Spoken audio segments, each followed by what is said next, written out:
We'll begin with some introductions. My name's Councillor Andrew McCormick. I'm chairing this committee meeting tonight. To my right is Councillor Michael Howard-Sorrell, who is the Vice Chair. And further to my right, we have councillors who are going to be deliberating on the items before us tonight and voting, making decisions. To my immediate right and my third from right are legal officers to make sure that the meetings that we, decisions that we make at the meeting tonight are going to be legal. And to my immediate left, I have planning officers who are going to introduce the items under consideration tonight and offer advice where needed. The Development Control Committee is not a political meeting, it's a regulatory committee meeting. The councillors will be making decisions tonight based on planning law using guidance from policies in our local plan, the National Planning Policy Framework and neighbourhood plans in the areas where they are applicable. At the appropriate time, I'll invite speakers to contribute. The order of proceedings for each item will be, firstly, the case officer will introduce the paper. Then we'll have where people have registered for the parish council participation. They'll be allowed 4 minutes plus questions and answers afterwards. Then we'll have any objectors. They'll have 4 minutes plus questions and answers afterwards.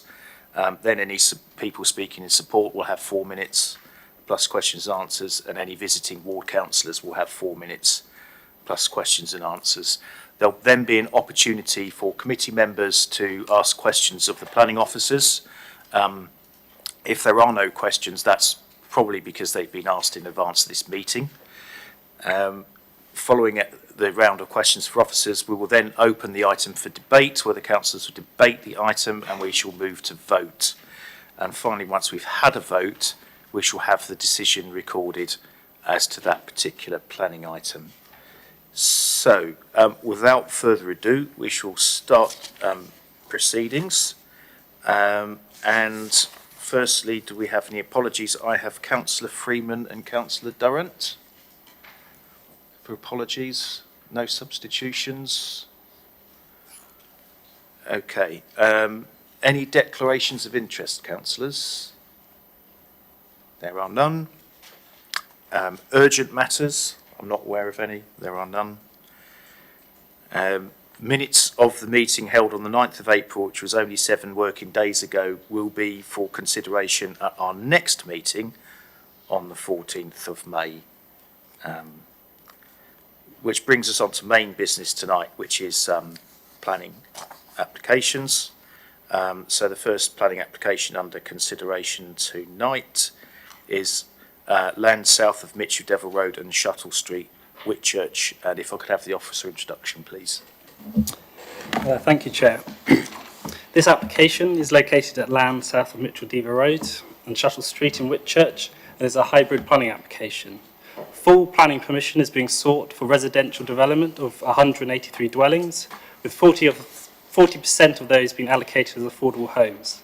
The scheme is supported by all the necessary infrastructure and includes open space, play areas and kickabout space. The development utilises sustainable urban drainage systems and is accessed via the adjacent development off Shuttle Street. Outline planning permission is being sought for the construction of a building comprising of Class EE medical use and associated parking. This element of the scheme is located in the bottom northern corner of the application site. All matters are reserved and therefore only the principle of development is being considered at this stage. Please note the legal agreement would secure the land use. With regards to updates, in the update paper it should be noted that all pre-commencement conditions have been agreed with the applicants and there have been some modifications to the wordings of the conditions. I draw your attention to the removal of condition 14 and 28 as these have now been encapsulated by conditions 8 and 7.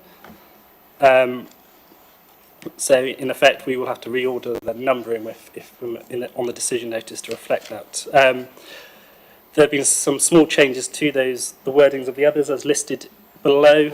In your update paper, it is a bit lengthy, but that's because we've had to repeat the conditions again, so they're just there for your information in terms of the modified conditions.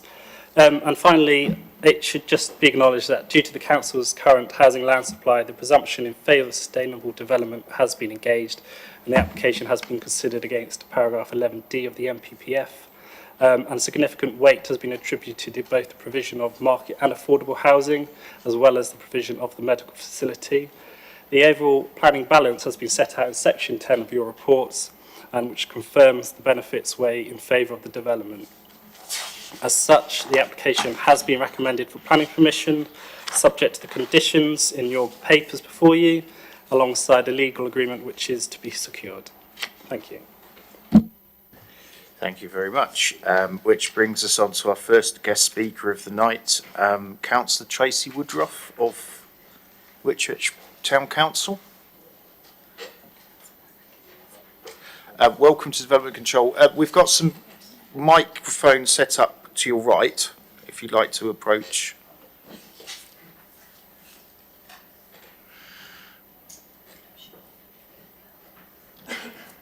That's great on your right there. It's the right-hand button to speak. And when you're ready, you'll have 4 minutes, and I'll remind you when you have 1 minute left. Thank you.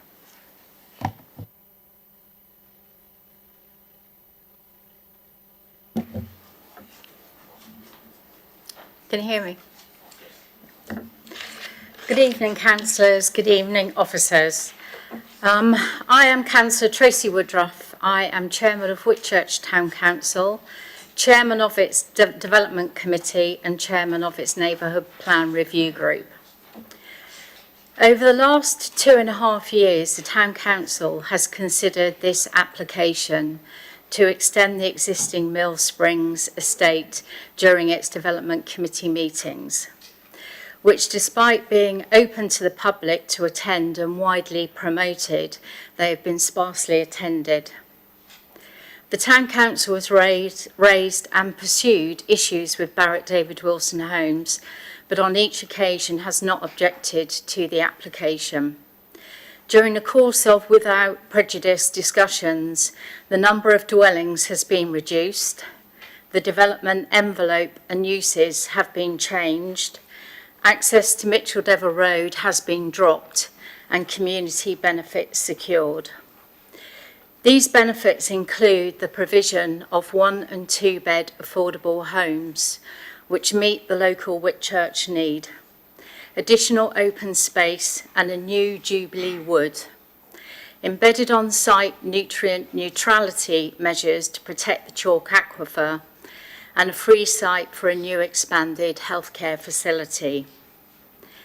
The existing healthcare facility in Whitchurch is 235% oversubscribed, with 5,656 too many patients, and does not allow the staff to develop ambitious plans to grow local GP, medical, nursing, maternity, mental health and physiotherapy services in a new neighbourhood health hub in accordance with government health policy. The Section 106 agreement proposes that the site will be reserved for the provision of these facilities while funds are being raised for the new building. All this is in accordance with Basingstoke and Dean's draft infrastructure delivery plan. Paragraph 8.213, Sustainable Water Use and Energy Efficiency, in the officer's report, does not mention installation of PV panels on all dwellings. Barratt David Wilson had assured the Town Council these would be included as part of their sustainable design, thereby reducing carbon and household bills. We should ask that these are reinstated as a condition of any planning consent. I've subsequently learned that they are still in there, just not in the report. So that's something I would ask that is checked on. 1 minute left. Our neighbourhood plan allocated the first phase of the Mill Springs estate and also recognised that the site had further capacity.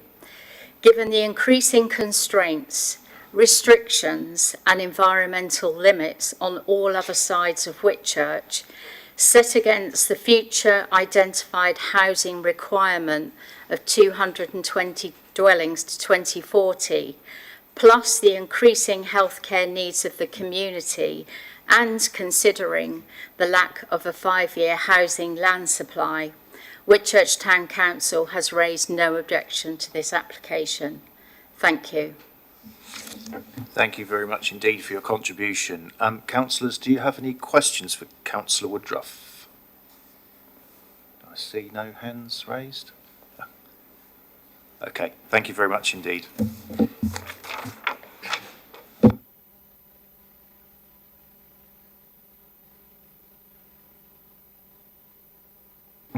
I have down to speak in objection Nicholas Wade. Is Nicholas Wade here? Nobody seems to have put their hand up. Okay, in which case, if he's not here to speak, do we have Nick Miller and Ben Bailey here to speak in support, if you'd like to approach?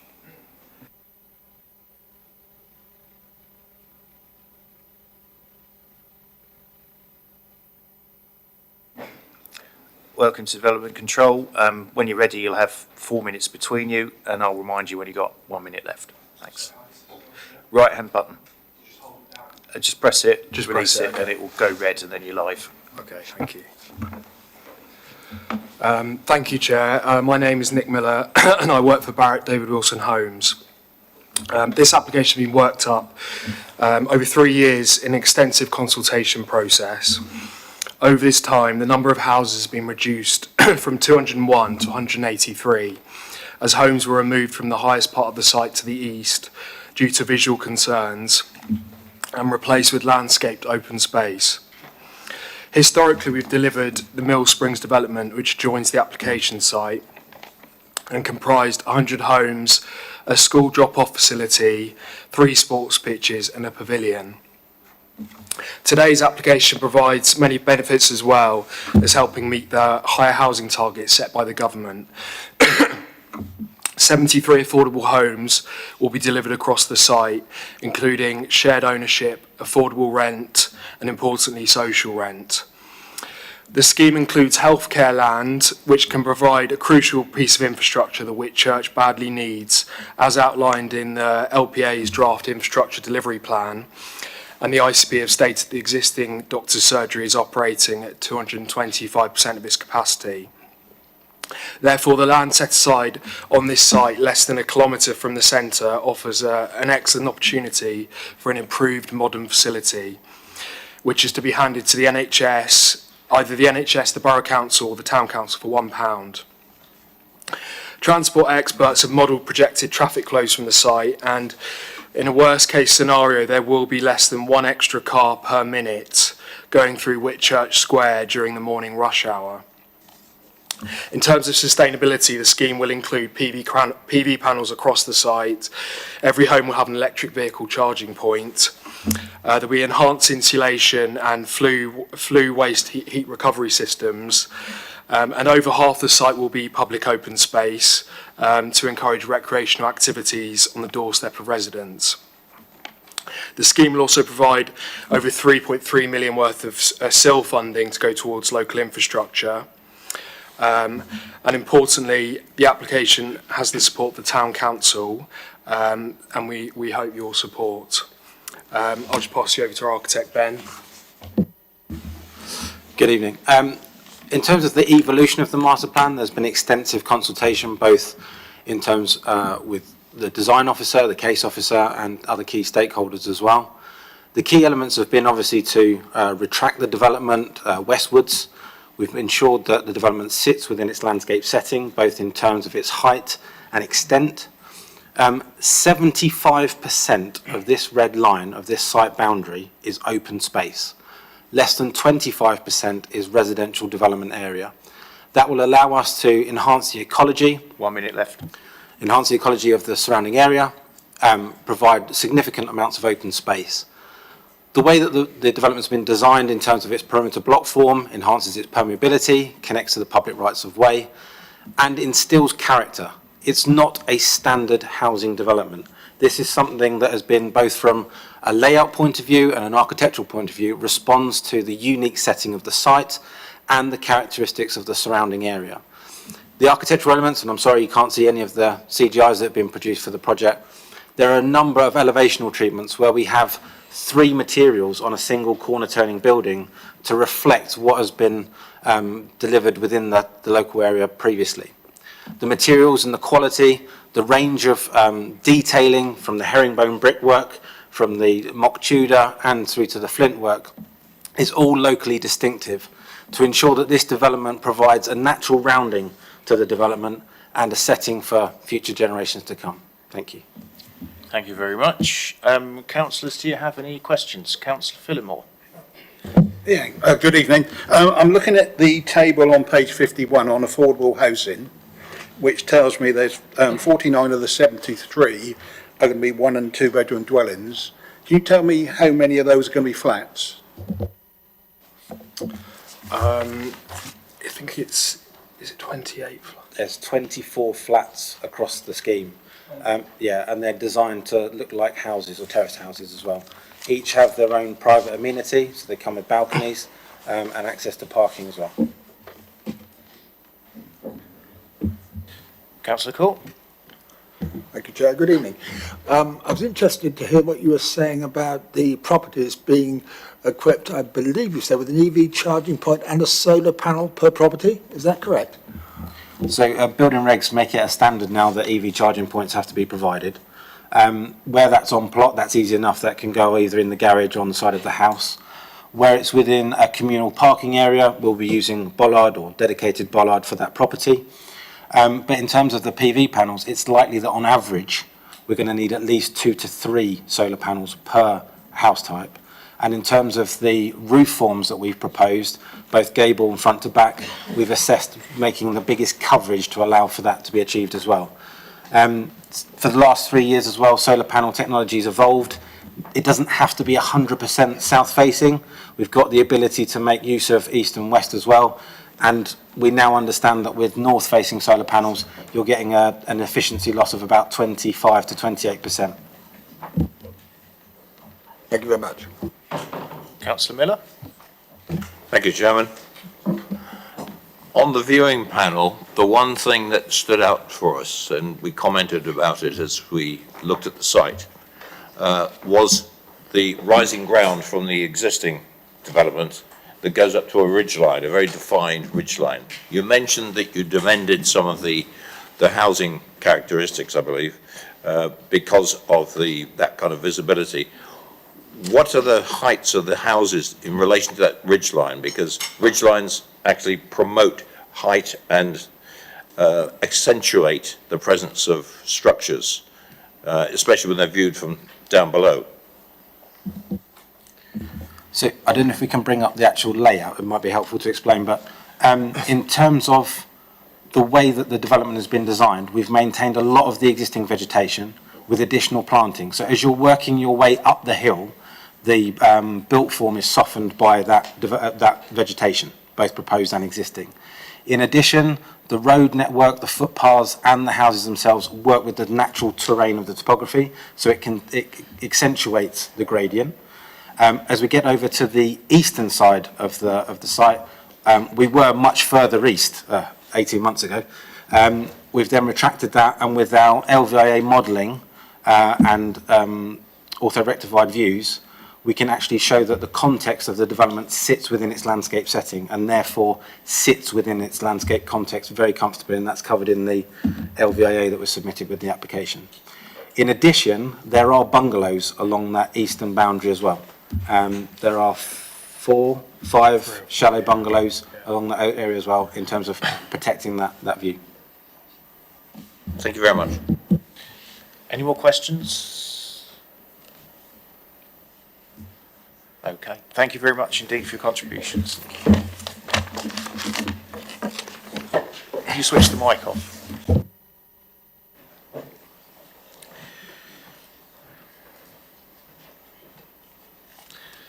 Questions for officers? Councillor Miller. Thank you, Chair. For the officers, I see that we've reserved land for a medical facility.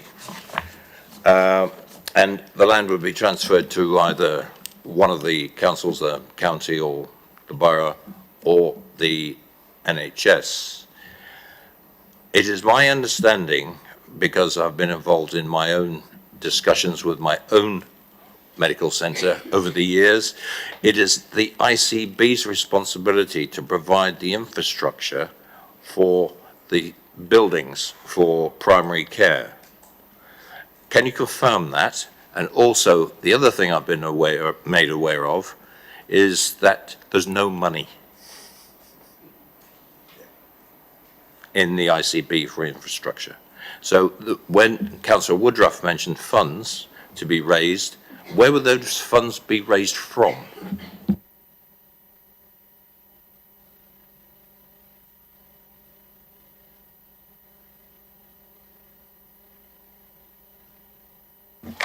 Thank you, Councillor Miller. So I think in terms of the funding, that isn't part of this application. So the premise is that obviously it's the land that's being reserved, and the way the 106 would be built effectively would be to ensure that it comes across to the council, but could be transferred to another body within the terms of the 106. So that could be the town council or through the ICB as necessary. I think the point that Councillor Woodruff was raising was that it provides the land. There isn't the certainty within the application that it will necessarily lead to a specific outcome. That's not before us at the minute. It's outlined for that parcel of land at this moment in time, but it's effectively securing what is possible within this application. I think that's the key issue in terms of how we've assessed it in the planning application. Thank you. This is not a question, but I'm just making the point. This is the problem with the infrastructure on all sites now, is we don't know the delivery. We might reserve space, but we honestly, every councillor on this committee and in this borough are concerned about the delivery of these particular items. Can we have any further questions, Councillor? Yeah, quite a general one, really, Chair. The summary on page 16 tells us categorically the proposed development would not be compliant with policy EM1. Page 83 and page 84, the landscape statement and the loss of agricultural land are diluted to moderate harm. Are we running scared and sacrificing perfectly defendable policies at the altar of the tilted balance and 5-year land supply when we should have confidence in our own policies? I think the point being made here is any development on a greenfield site will result in obviously a change of the character, and therefore there will be a degree of harm. Those policies aren't written to restrict or limit development. The development plan is written to enable development. It's the right development in the right location. So in my view, and my recommendation is there is a degree of harm, so therefore there is a degree of the development doesn't quite comply in terms of there's no harm. So I feel that on balance that actually there is a small degree of harm. You get that with any housing development on a greenfield site, and we do have to apply the tilted balance because we have a shortage of housing, and therefore that weighs significantly in favour of the development and outweighs that minor harm we've identified to landscape.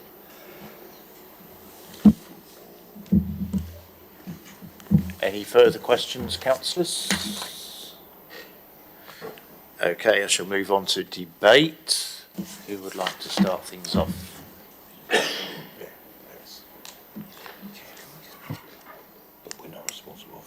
Chair, just before the debate, I think it's just on the point of clarification. A query is raised by Councillor Woodruff around the PV panel point and why that hadn't been referenced more in the report. I think the main reason for that is that the elevations submitted with the application didn't show PV panels. Clearly, you've had a very clear statement from the applicant that they are intended. So I think the way that would be dealt with would be through an additional condition to the recommendation, which would secure final details. So I just want to make that point clear, Chair, that is possible to secure that. It's just that it wasn't on the original plans. Okay, thank you very much. We shall start the debate then. Who wishes to go first? Nobody wishing to. Councillor Housewell. Thank you, Chair. I didn't necessarily want to go first, but nobody else did either, so I thought I'd weigh in.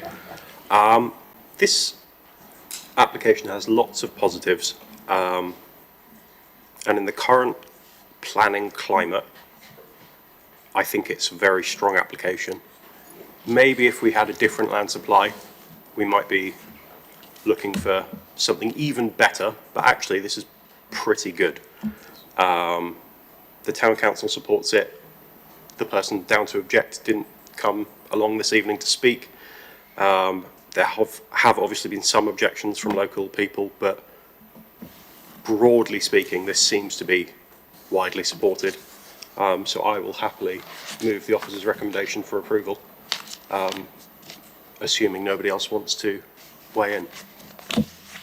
Okay, so we have a mover. Do we have a seconder? Councillor Hussey?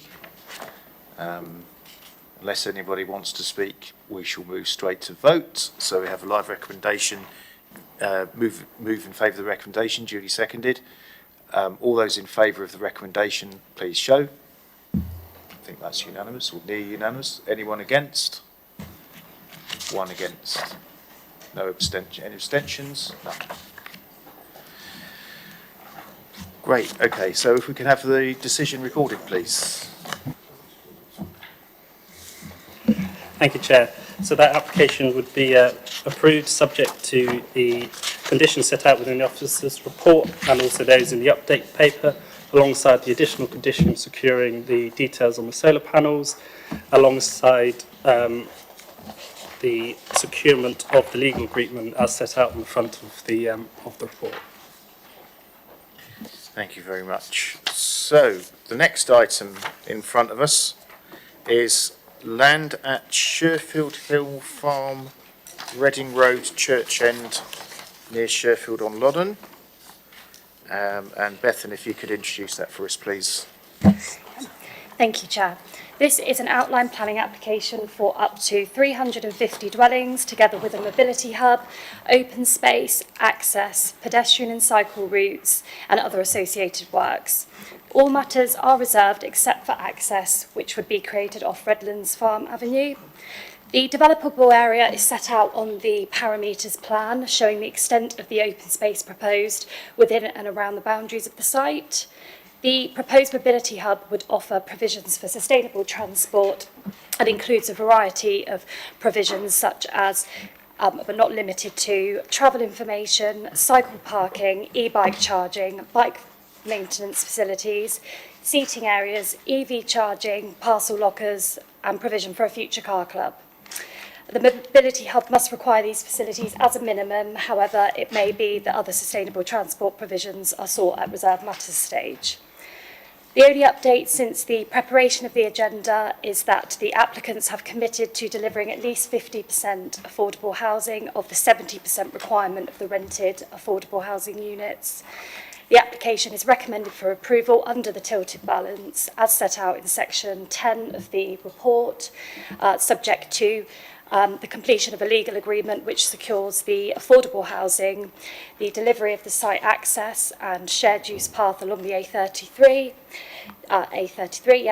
contributions towards passenger transport movements, contributions towards walking and cycling schemes, a full travel plan, delivery of the mobility hub, contributions to upgrade a number of the public rights of ways to bridleways, contributions towards a new primary school on east of Basingstoke or Cufford Lane, contributions towards a new community facility on east of Basingstoke, on-site open space, landscape maintenance, biodiversity enhancement management plan and an employment and skills plan. Thank you.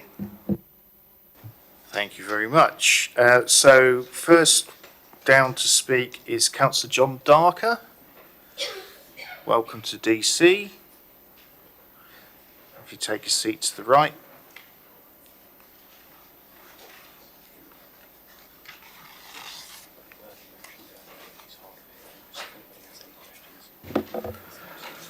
Good evening, Chairman. My name is John Darker, representing Sherfield on Loddon Parish Council. 2 weeks ago, I attended a DC meeting during which many members expressed extreme dismay at the incursion of urban development into and despoiling rural areas.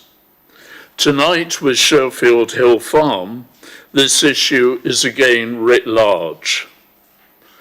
This site, and it's true, was designated some 10 years ago by the inspector for the then developing local plan. The world has changed very much since then, and I suspect since his consideration. It has changed in respect of issues such as climate change, proper infrastructure, chalk stream quality and sustainability for residents, emerging as some among many environmental priorities. This is another example of a scheme which ignores these current issues and breaks many of the principles of the local plan and the neighbourhood plan, and indeed the MPPF in matters of infrastructure. The scheme will destroy the historic views to and from the historic village church of St Leonard's. It will also overwhelm and subsume the historic rural hamlet of Church End. Once gone, these will not be resurrected.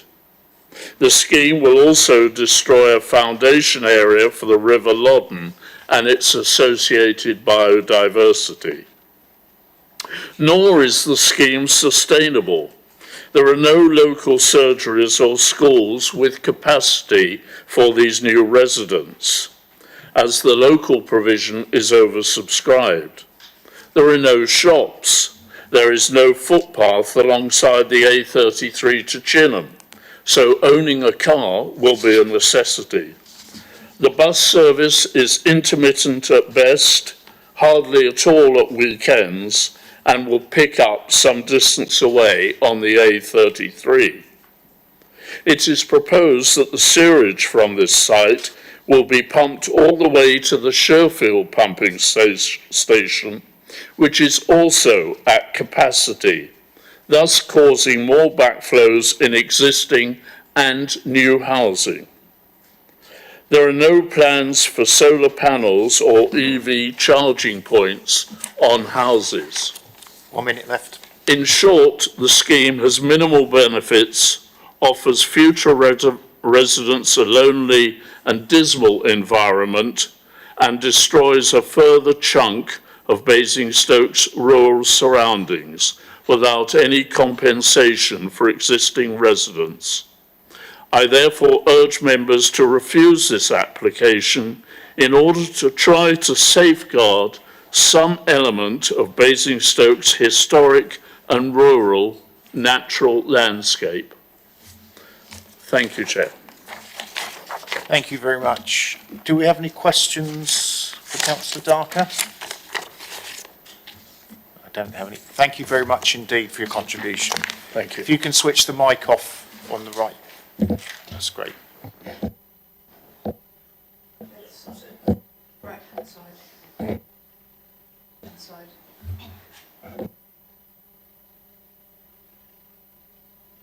Thank you. So I have down to speak in objection Margot Konitzer and Amy Lapsevska, if you'd like to approach.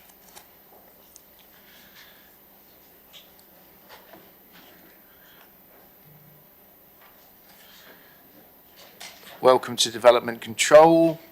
When you're seated, you'll have 4 minutes between you. Activate the mic with the right hand button and I'll remind you when you've got 1 minute left. Excellent, thank you. Good evening, Chair, members of the committee. We are Margot Konitzer and Amy Lipcheska, and with support from some neighbours here today, we strongly object to this application for 350 homes at Sherfield Hill Farm. This proposal represents unsustainable development and it should be refused. The Council's housing land supply shortfall does not justify approving a scheme with such clear and lasting harm. Paragraph 11D of the NPPF is not a free pass. It requires refusal where adverse impacts significantly and demonstrably outweigh the benefits. This proposal fails that test. First, the site lies outside the settlement policy boundary and conflicts with policies SS6 and SS1. It's unallocated open countryside.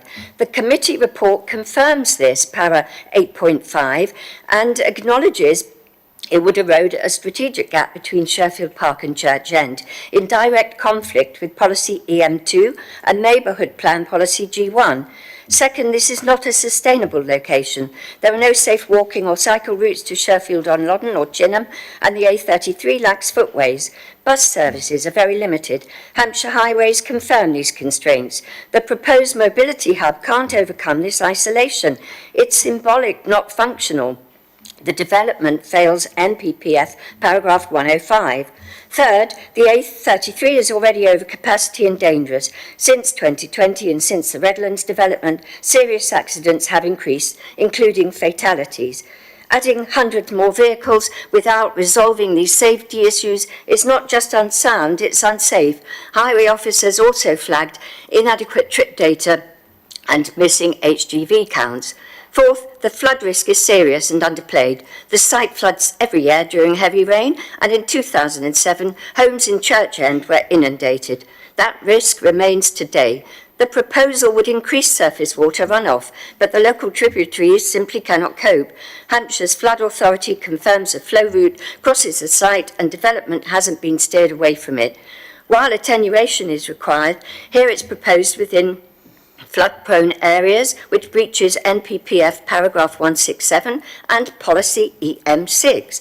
Worse still, the applicant has dismissed the need for a sequential test under the 2024 NPPF, even though paragraphs 173 and 175 state clearly that development should avoid flood risk and not worsen it for others.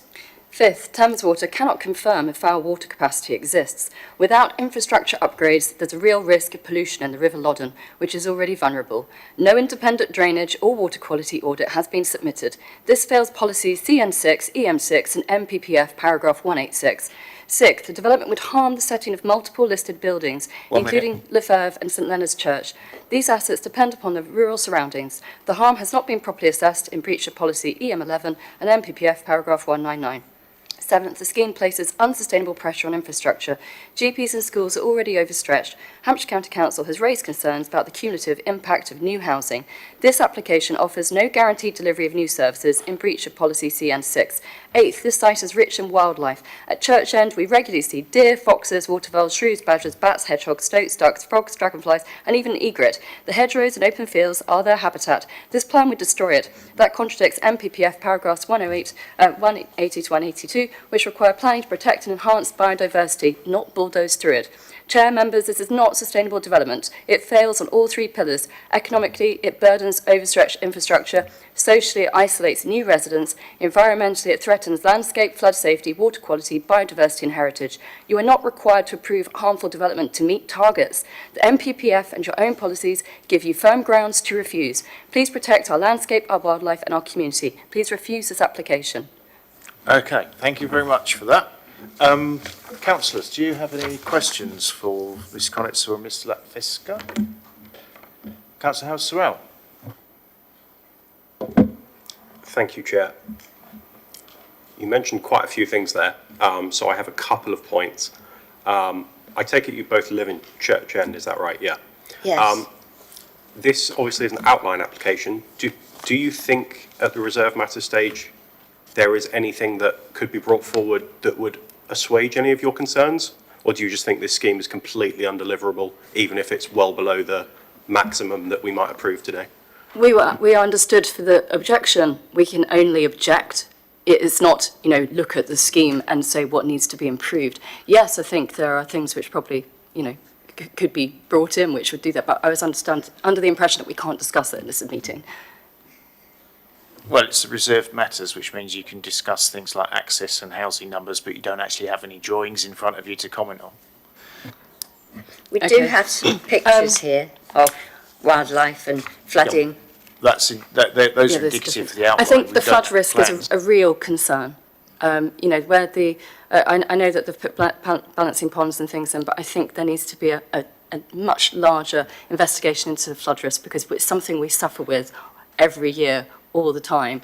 And when you're going to have that much development right next to this, I think it needs to be looked at.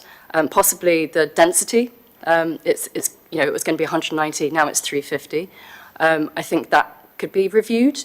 Amenities, GPs, schools, that's what people want. It's not that you don't want any development. You just, if the city's coming to you, it needs to bring advantages for us. You know, sewerage access, we're all on cesspits. Septic tanks. Septic tanks. Yes.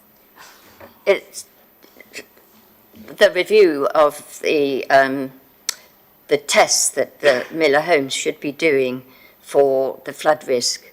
That a sequential test. The sequential test has not been done, and I don't think a proper review of the traffic flow has been done either, and it just doesn't seem sustainable to have all the traffic coming out of that development if it goes ahead onto the A33, bearing in mind that most households have probably 2 cars living on this side, on that side of Basingstoke. It's about getting everything lined up. I don't think everybody in Basingstoke is against planning and housing, but you want it to be, you know, like the idea of the garden suburb. You want it to be all singing, all dancing. It's got to have really good bus connections, infrastructure. The idea that people are going to walk all across Sherfield Park to get the next bus, that's not going to happen. They're going to get in the car. Thank you. Do we have any more questions, councillors? I don't see any hands raised. Thank you very much for your contribution. Thank you.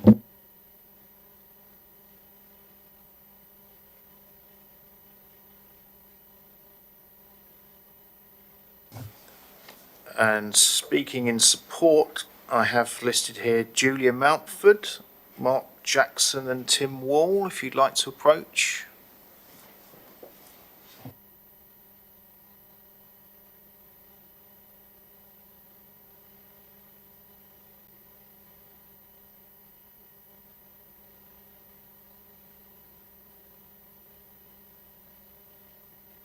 Welcome to Development Control. When you're ready, you press the button on the right. You'll have 4 minutes between you, and I'll remind you when you've got 1 minute left. Thank you.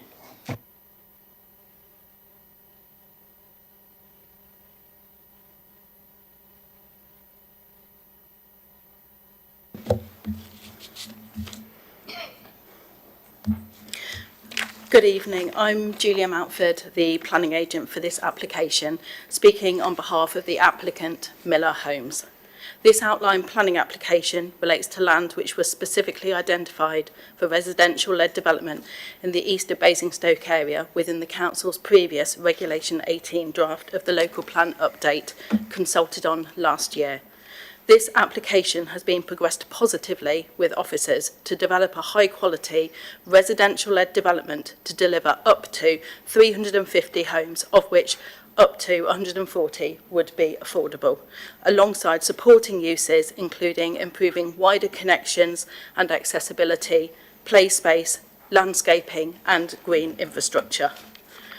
The site is in a sustainable location and will support both the council's current local housing needs and wider aspirations identified in emerging planning policy. The proposals before you have involved consultation with the local parish councils and community, pre- and post-application discussions with your officers, alongside consultation with statutory consultees and stakeholders through the planning application process. In response to the feedback, Miller has made various amendments to the scheme. No objections have subsequently been raised by officers, including the Highway Authority, Urban Design Officer and Lead Local Flood Authority.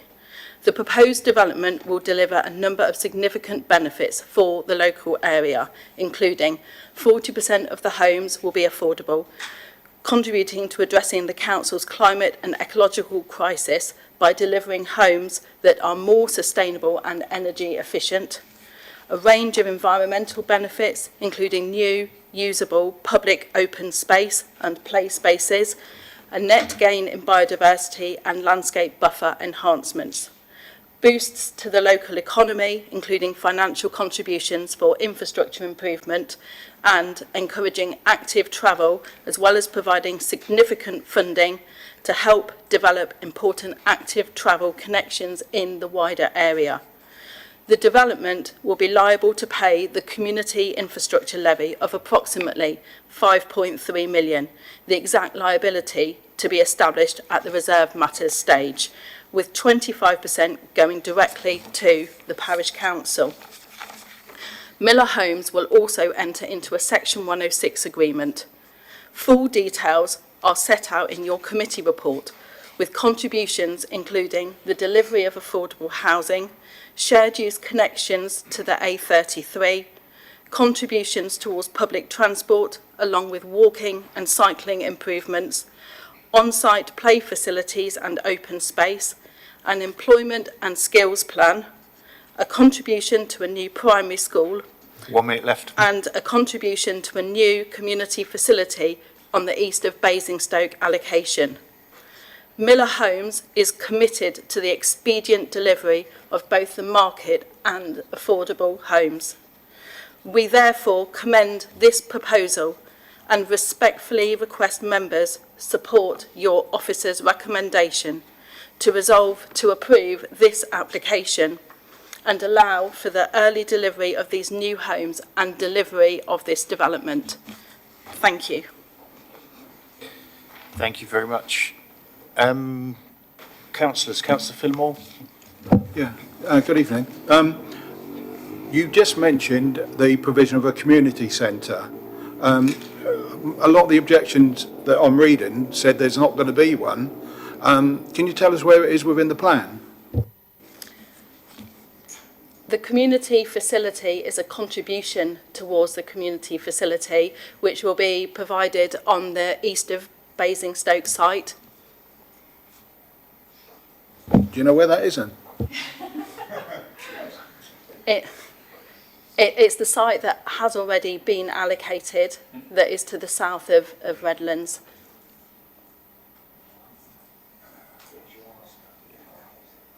You'll get an answer to that later, I'm told. Okay. Is it Councillor Miller? Councillor Miller. Thank you, Chair.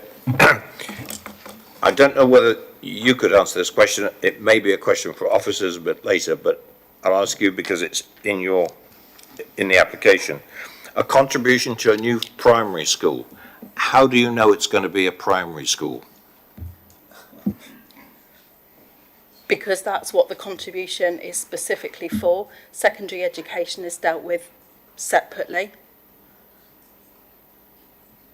Because my question is, who said it was going to be a primary school? Who advised you is probably a better way to phrase the question. Councillor Miller, I'm advised that's an officer question. Thank you, Chair. Councillor Bound? Thank you, Chair. Could you explain to me what a mobility hub is? And what it... Thank you, Councillor. My name is Tim Wall, so I'm the Transport Consultant advising Miller.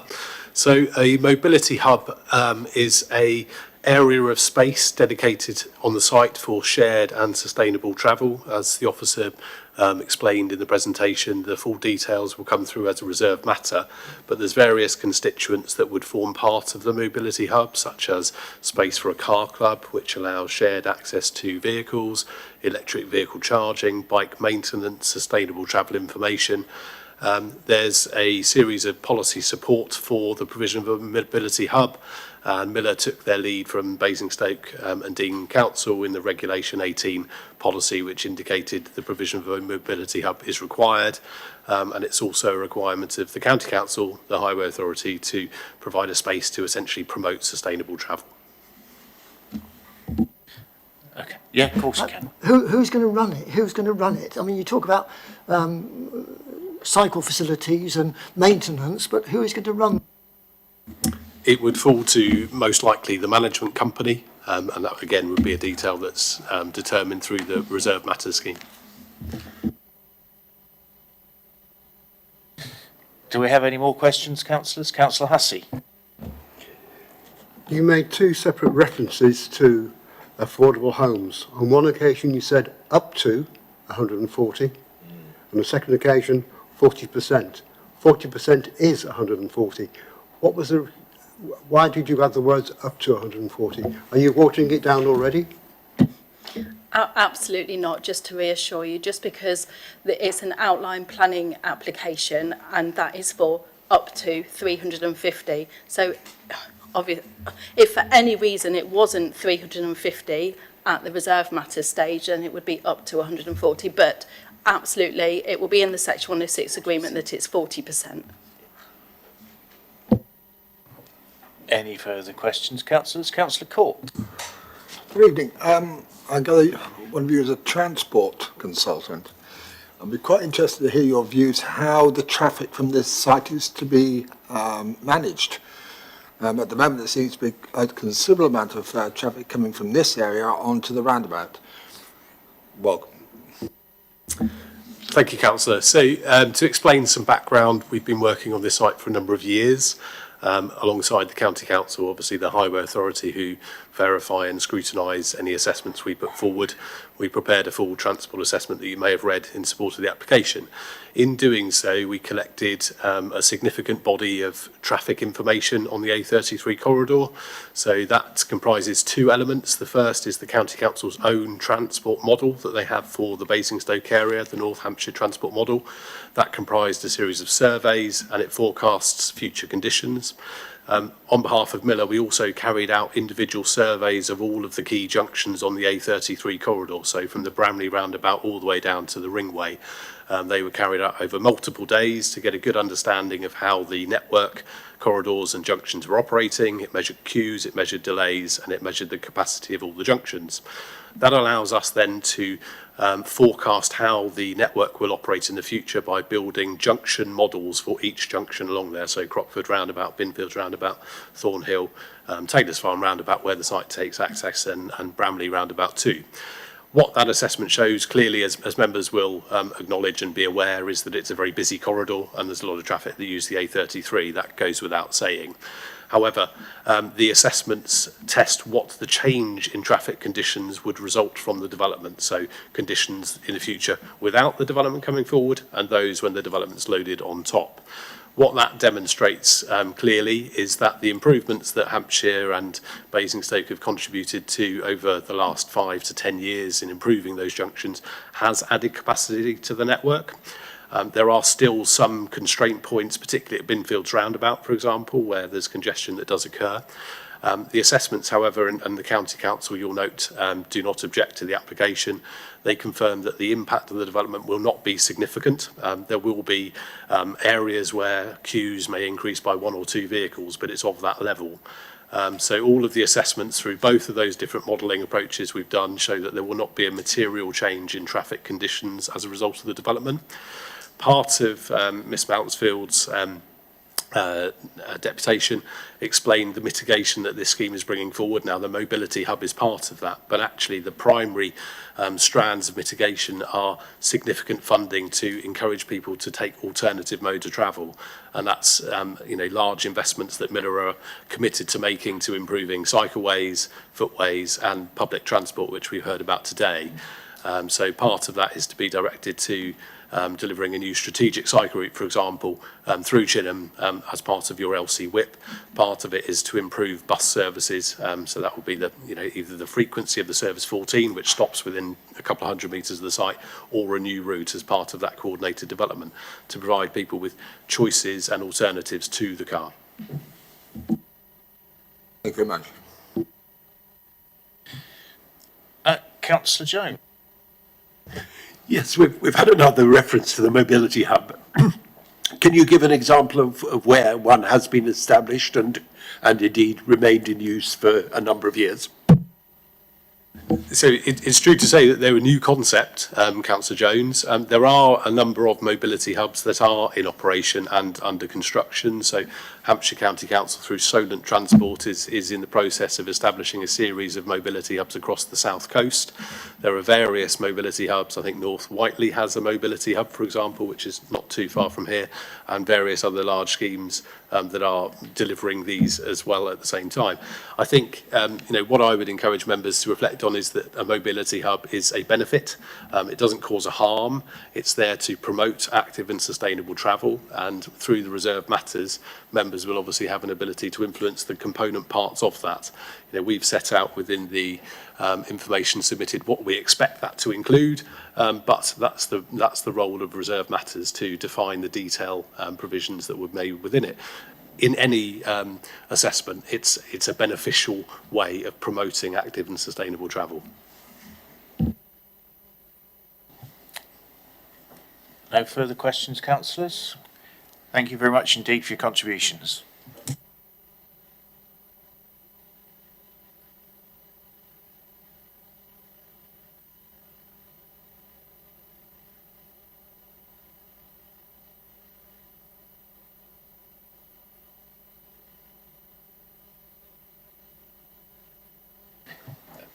We'll have council representation and then questions from officers. Councillor Vox, would you like to approach?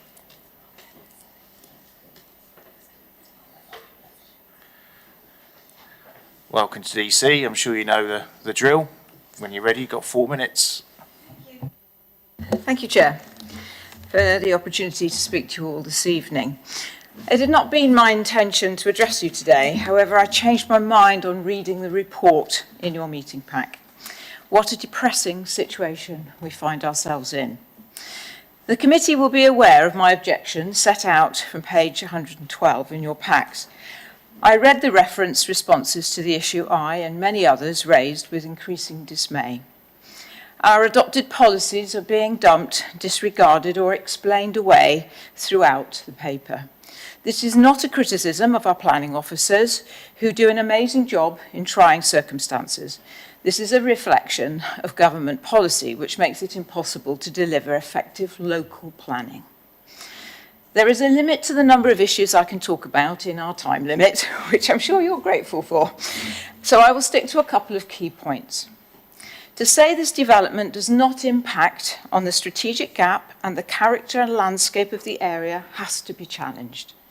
To people living in Church End and Sherfield Park, this is clearly an example of urban sprawl continuing to romp up the A33 to Sherford-on-Loddon and onwards, swallowing up hamlets on the way. This is productive agricultural land which has the challenge of being prone to flooding. Whatever the hydraulic modelling says, I regularly walk the footpaths in this area and it becomes impassable with heavy rain. Flooding next to the Taylor's Farm roundabout has increased following the Redlands development, which is adjacent to this proposed site. Water flows and collects where it decides to go, not necessarily where the culverts and ditches are placed. I have no objection to the site entrance off the Taylor's Farm roundabout, but I do have massive concerns about the impact on traffic congestion on the A33 and through Sherfield Park. In the last 6 weeks, we have had 3 accidents, which have resulted in traffic chaos along this stretch of the A33. I have also noted in the diagram on page 181 that the emergency road access further up the A33 remains in this application. My objection to it is not addressed in the report as far as I can see. This site is not in our current local plan. Just like the adjacent Redlands development, most of which is included in our local plan, it relies on the east of Basingstoke site being built with its associated school and amenities. Nothing is happening with the east of Basingstoke site. Residents living in the Redlands development access the community centre, playground and football field across the busy A33 at Sherfield Park. But there has been no additional investment to cope with this increased demand. 1 minute.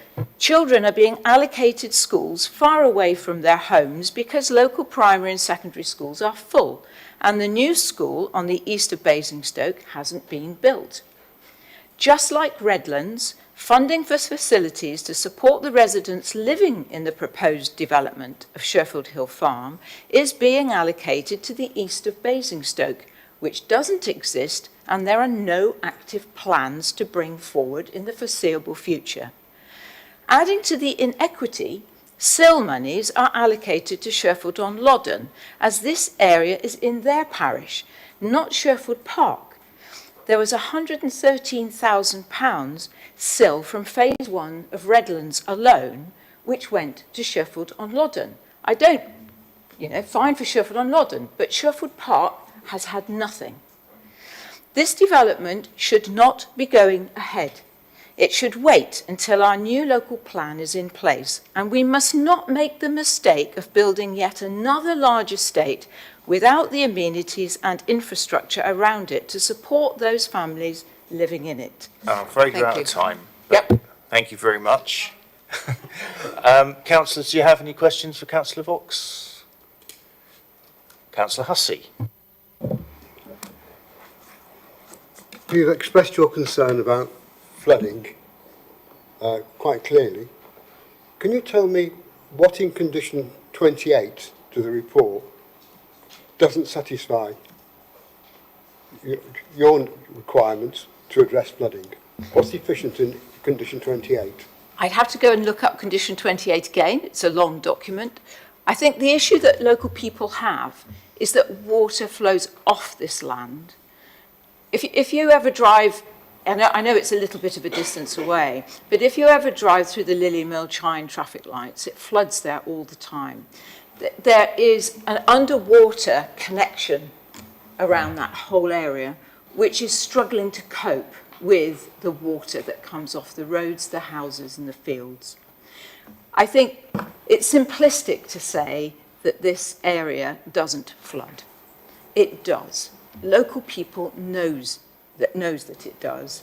And the water isn't, the Redlands development said they'd got it sussed and that they'd put culverts in the right place and it would all work. It did not. It flooded down at the bottom. They had to redo things. It's not simple.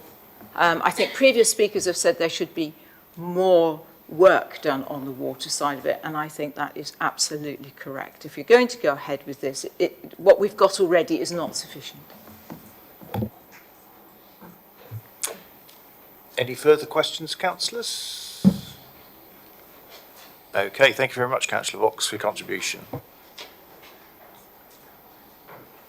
So we'll have questions for officers, and we've got a pending question on schools. Yeah, so just with regards to the secondary school, so the planning obligations SPD sets out what you can and can't secure through the legal agreement and what you can secure through SIL. So secondary school provision can only be secured on a planning application if it's for a new strategic facility. So in discussions with Hampshire County Council, they said that the site and the cumulative site as a whole is not sufficient to request a new secondary school. So those sorts of contributions would be sought through SIL.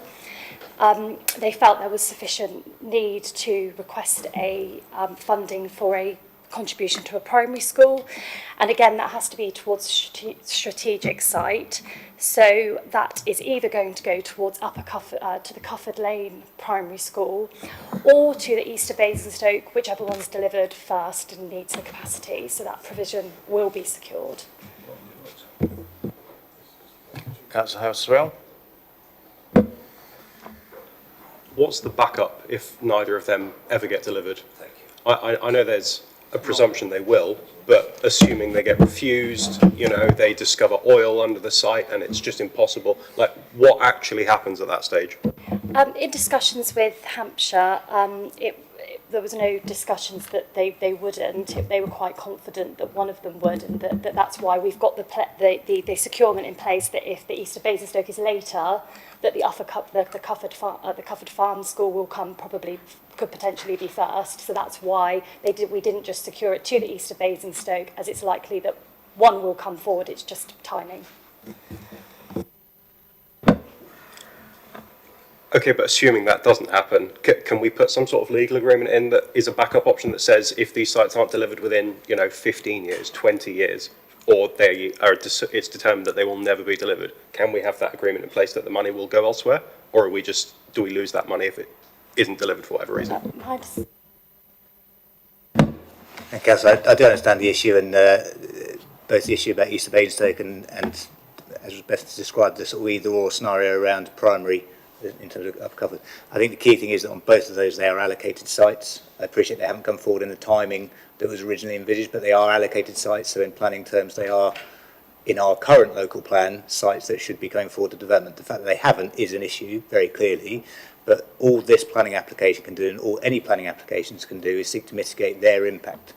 So they're only looking at the impact of these 350 dwellings, not looking to solve other problems in terms of other issues that are current. That is a clear policy position that's required for entering into obligations. So I think the scenario that's been put forward in terms of the 106 is the maximum, if you like, that could be secured through this planning application. It does provide for some flexibility insofar as it could go to the Cufford Lane development site if that came forward quicker, in light of the fact that Sherfield hasn't come forward in the way that it's suggested. I think it feels very unlikely, the scenario you're suggesting, which is that something might come up on site that means that it could never be built. I think that feels unlikely. I don't think you can ever future-proof against a scenario in its entirety. But I think the key thing is, in planning terms, in terms of a decision on a planning application, you have to give weight to the allocated policies which already have these provisions in. If I can just add to that, 106 agreements usually have a requirement to use the contribution within a period of 10 years. So there will be, the county will be keen to use the money rather than lose the money during that period. And of course, they've got a statutory duty to provide school places in the area. Councillor Phillimore. Is it, now we can ask, what's the clarification on this mysterious community centre? So similarly with the schools, contributions to the expansion of existing community facilities are sought through SIL. That's set out in the Planning Obligations SPD. Contributions, to secure contribution to a new facility through a legal agreement has to be to a new strategic site, new community facility. So that's why a contribution towards the new community facility on East of Basingstoke has been secured. But there are still payments there to secure other expansions of other facilities, should that be what is the money should be used for. Am I correct in saying that the parish councils get a say in where the SIL money goes, and which parish council would allocate that? So it's in Sheffield Hill Loddon Parish Council. Councillor Miller. Thank you, Chair. I've got two questions. One is a policy question, because I want to refer to what the applicant said this evening. The other one was something I had noted down previously. He was referring to, in the draft Regulation 18 identification of sites. I believe this council has to go back to Reg 18 again. That, in my mind, nullifies whatever was drafted out previously, because we have to go through Reg 18 again and then followed by Reg 19 at a later date. Could you clarify that situation, please? Yes, so we have touched on it in the report. There's a paragraph in the principal section. Here it is. Yeah, so paragraph 8.12 sets out that it has been put forward as a strategic site allocation. Obviously, during the course of the application, that was at Regulation 18, but now it's gone back. It's reverted back to that due to the MPPF revisions. We have said it holds very limited weight at this stage, but we have acknowledged that it has formed a draft allocation. But the decision has not weighed, with that holding very limited weight, this hasn't been the basis of the decision made today. I understand that. It was the argument being used that this was an allocated site in past Reg 18. Yeah, that's not our recommendation in the report. Our recommendation is a tilted balance, and we feel that the moderate harms that we have set out in section 10 do not outweigh significantly, demonstrably, the benefits of the scheme put forward, which is also set out in Section 10. Thank you. My next one is the full travel plan is got to be provided. Is there a dependency because of the interconnection which we went through with the development of the east of Basingstoke Redlands and now this particular site? Is that dependent on delivery of that full travel plan on the delivery of the east of Basingstoke? So the report has been based on the existing situation. So the services and facilities in terms of highways has been based on its existing scenario. The travel plan is a requirement of all applications these sizes, just highlighting how they're going to manage travel expectations and provide travel information and other various sustainable transport for residents, for the development itself. But alongside that, there are a number of other contributions and improvements to the area to support this development, to make it acceptable from a highway perspective, alongside the mobility hub. So has that answered your question? I think so, but we're back to this discussion which we've had previously about cumulative impacts. And there was a comment about the improvements that have been made, and the two roundabouts were quoted, which I know at the time after they were implemented, Hampshire Highways, the Transport Authority, admitted they got it wrong because they didn't have the space to actually make them work, and the delays on that road, on the A33, are, I think, things you can't measure. Adding 1 or 2 cars to the queue, the A33 gets blocked. Quite simple, because of the restriction that Hampshire County Council had in when they designed the roundabouts, and it happens on both roundabouts. So that's why you're hearing a lot of scepticism about this business about transport. Is there a question in that, Councillor Miller? No, this travel plan issue, and I was just trying to follow up there to see to what extent the travel plan went to and its dependency on the other developments in the area, because it's cumulative.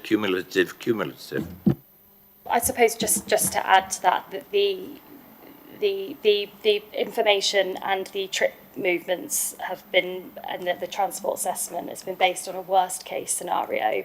Hampshire County Council is satisfied and have been working on this site for a number of years and have worked closely engaging with the applicants, and they're satisfied that the junction assessments and the capacity of the A33 can withstand this development. Obviously, any other development that comes forward in the future will have to base the application on circumstances at that time, but at the time of this application, in its current circumstances, it's considered acceptable from a highways point of view.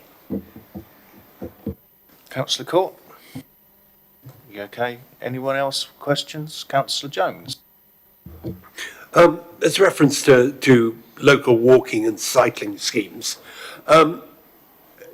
we heard in the presentation the concern about footpaths along the side of the main road. I don't think that's really where we would want them to go. Are there any footpaths that actually are of practical rather than recreational use? So this plan just sort of highlights the proposed bridleways to be upgraded. So you've got the shared use path from Sheffield on Loddon 6 down to the Toucan crossing, which we saw on the site. That's going to be a new 3-metre shared use path for walking and cycling. Sheffield on Loddon 6, which runs through the centre of the site, there's a contribution to upgrade that to a bridleway for walking and cycling. Sheffield on Loddon 5, which goes from Church End and then connects to Sheffield on Loddon 8 through to Wildmoor Lane, that will be a contribution made there to make that a bridleway too, so that there's more connectivity from the site and more options for active travel.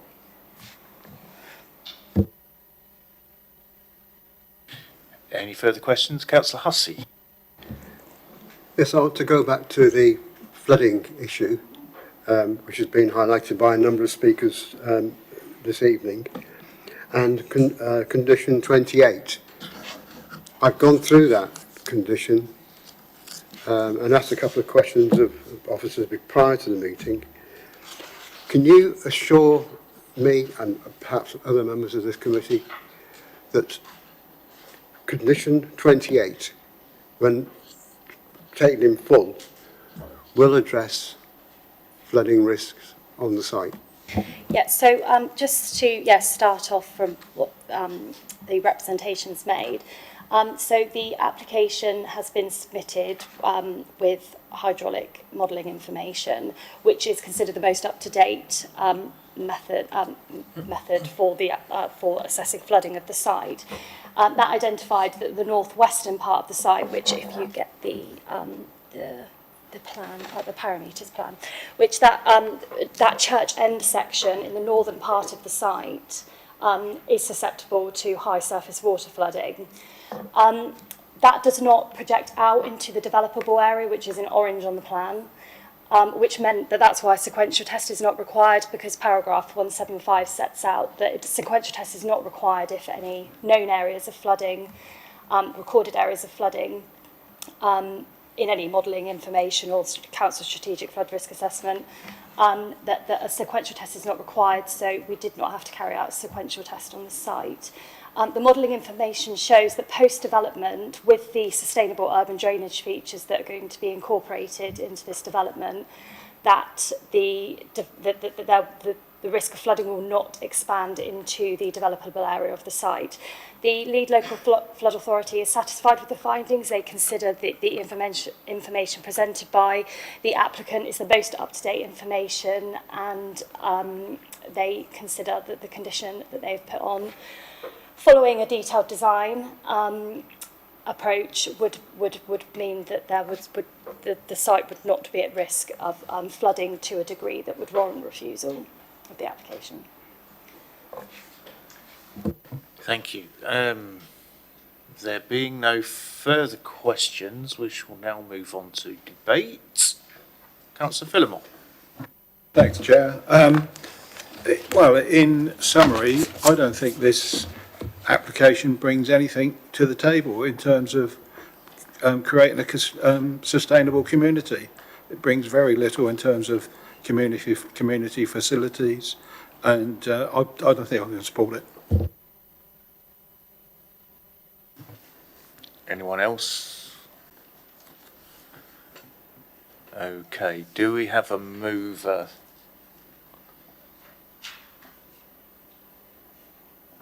Okay. Yes, you do. Yes, Councillor Housewell. Right. Do we have a second? I'm not necessarily moving. I have serious concerns around this application as well, particularly as it pertains to flooding and the impact on local nature and landscape. I don't necessarily want to move refusal, unless any of my fellow councillors want to suggest a few policies we could use on which to do so. I have some ideas, but if anybody else has any thoughts and is leaning towards refusal, I'm happy to take contributions. It actually doesn't comply with SS6. It's been made clear. Use the mic. Yeah, so Councillor Court just mentioned it doesn't fully comply with SS6. I mean, with the first speakers of the night, the residents mentioned a few as well. Yeah, I mean, this is a debate, so I'm not going to force my own views on the entire committee at this stage unless I think there's support for it. But yeah, we've heard plenty about the flooding. You know, Councillor Vaux is familiar with the area and knows that the previous development has increased flood risks. And granted, we have to secure a drainage report or agree to a drainage report before development will commence on the site. So that is some level of security, but I'm sure the previous application also had drainage reports, and then they built it, and now there's more flooding. So those reports are clearly not perfect. You know, I could pay somebody to say I'm 6'5", but that doesn't make me 4 inches taller. Like, people can get whatever they want put through, and if we're misled and then it causes flooding, we'll really regret approving this application. I think we'll need some clarification on that one, Mike. Thank you, Councillor. So, recognised flooding or risk of perceived risk of flooding is an important local issue. Not doubting for a minute what Councillor Fox has set out in terms of what happens. That could be for a multitude of reasons. So, for example, it could be that the Redlands development, I think Councillor Fox even referenced the fact that they didn't get it right first time. It could be an implementation issue. I think the key thing for the committee is that you have to rely on the evidence within the application. That's the key thing. So it can't just be on there had been, local witnessing of a flooding event at some point. It has to come back to the planning decision being based on evidence. The evidence is what's been submitted with the application, the hydrological information that's been submitted, the fact that that's been tested by the statutory consultee. So that's Hampshire's lead local flood authority. It's gone through several iterations of that. It's not that there's been no drainage information submitted and we're just putting a condition on to cover what would later be secured. It's the fact that it's reached a certain point. The only reason why there isn't a final drainage proposal before you is because it's not come through reserve matters yet. So the final layouts, the final housing positions, where exactly everything will go, you can't actually get to that stage until you've got through the reserve matters. So I think on the flood point, there is no basis on which the application could be refused with that condition on, because effectively it meets all of the requirements and we would have no support from the statutory consultee on that ground. So hopefully that assists the committee. Okay. Anyone else wish to speak? Councillor Hussey? Having listened to officers as well as the residents and read again condition 28, which talks about detailed drainage plans to include type, layout, dimensions of drainage features, references to link to the drainage. The development shall be implemented in full accordance with the approved detail and retained and maintained in accordance with those approved details for its lifetime. So I feel reassured that all that can be done will be done, but the detail has to wait until we have detailed plans for the whole site. So it is a concern, but I feel assured that the issues that have been raised will be addressed. I understand the traffic issues on the Reading Road, but when Hampshire County highways say that an updated TRIX assessment to calculate the trip rates for the site, and based on that, the incremental impact of this development is of the order of 1 or 2 cars at peak times per minute, and they're saying no objections. I can't see what grounds we have got for objecting on that basis. So I'm going through, ticking them off, and there's lots of uncertainty, but this is an outline planning application. They've got to come back with more detail. And I do think that to refuse this application, where it offers so much in terms of much needed housing and affordable housing, would be premature. I would like to move the clock on and look at the detailed application. But at this stage, I don't think there's sufficient grounds to throw away much needed housing, especially the affordable housing. So I would support the officer's recommendation. Are you moving, Councillor Hussey? Yeah, okay. Councillor Bound? Thank you, Chair. Yeah, I do think there are quite a number of problems with the application, but I think that the tilted balance is tilted so that it's very difficult for us to actually refuse it and come up with grounds that we could refuse it on.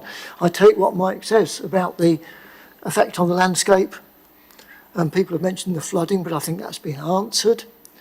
I don't like the position next to the road. I mean, it doesn't seem an ideal situation to be building right next to a very, very busy road. And other people have mentioned the disappearing strategic gaps as well.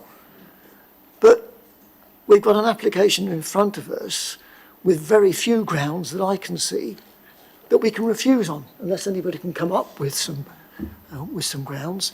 So I would reluctantly support Councillor Hussey and second this application. Okay, thank you very much, Councillor Bound. I don't think anybody else had their hand up. So we've got a live proposal on the table in favour of the recommendation. We shall move to vote. Those in favour, please show.